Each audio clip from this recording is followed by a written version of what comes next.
Salam damai sejahtera, pendengar yang terkasih dalam Tuhan Yesus. Fokus renungan kita hari ini berjudul Teguh di tengah badai aniaya. Firman Tuhan diambil dari Kisah Para Rasul pasal 25 ayat yang 19. Tetapi mereka hanya berselisih paham dengan dia tentang soal-soal agama mereka dan tentang seorang bernama Yesus yang sudah mati, sedangkan Paulus katakan dengan pasti bahwa ia hidup. Saudara-saudari, ada sebuah kisah. Dulu di Cina, ada seorang sekerja yang sangat akrab dengan saudara Witness Lee. Ia lebih tua belasan tahun daripada saudara Witness Lee. Ketika gereja di Cina mengalami aniaya, ia beberapa kali ditangkap. Tetapi ia sama sekali tidak berdoa. Ya Tuhan, selamatkanlah aku dari tangan orang-orang yang menganiaya itu. Tuhan, lindungilah aku. Saudara-saudari, ia sama sekali tidak berdoa semacam itu.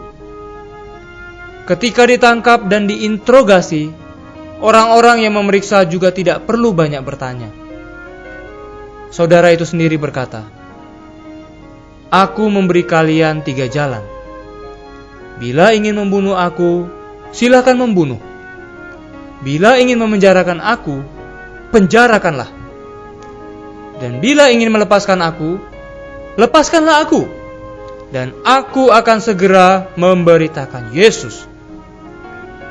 Penganiaya-penganiaya menahan dia beberapa waktu, namun sama sekali tidak bisa berbuat apa-apa terhadapnya, sehingga kemudian melepaskannya. Saudara-saudari, masih ada seorang sekerja yang dipenjara 13 tahun lamanya. Ketika ia dibebaskan, si penganiaya menggertaknya. "Setelah bebas, kamu tidak boleh memberitakan Yesus lagi."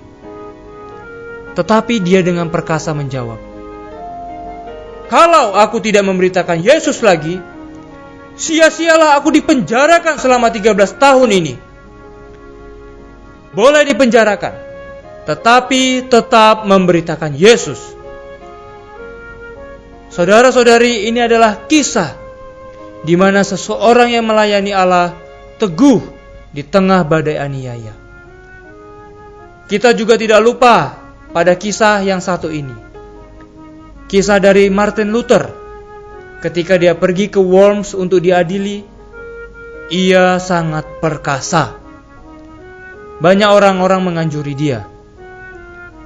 Saudara Martin Luther, di Worms itu banyak kardinal, uskup agung. Mereka bisa membakar Anda hidup-hidup dengan api, sama seperti mereka memperlakukan John Huss. Lalu Martin Luther menjawab, "Meskipun di sepanjang jalan yang menuju Worms dan Wittenberg mereka menyalakan api, aku, demi nama Tuhan, akan melewatinya. Aku bisa muncul di depan mereka. Aku akan masuk ke dalam rahang siluman, memukul remuk gerigi mereka, dan mengakui Tuhan Yesus Kristus." Oh, saudara Martin Luther juga pernah dengan gagah perkasa berkata, "Lebih baik kehilangan 400 kepala daripada menarik kembali kesaksian." Mari kita bersatu di dalam doa.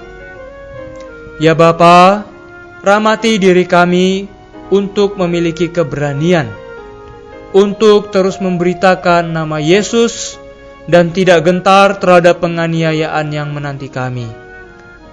Dalam nama Tuhan Yesus kami berdoa. Amin. Sekian renungan kita hari ini. Sampai jumpa besok. Tuhan Yesus beserta dengan kita semua.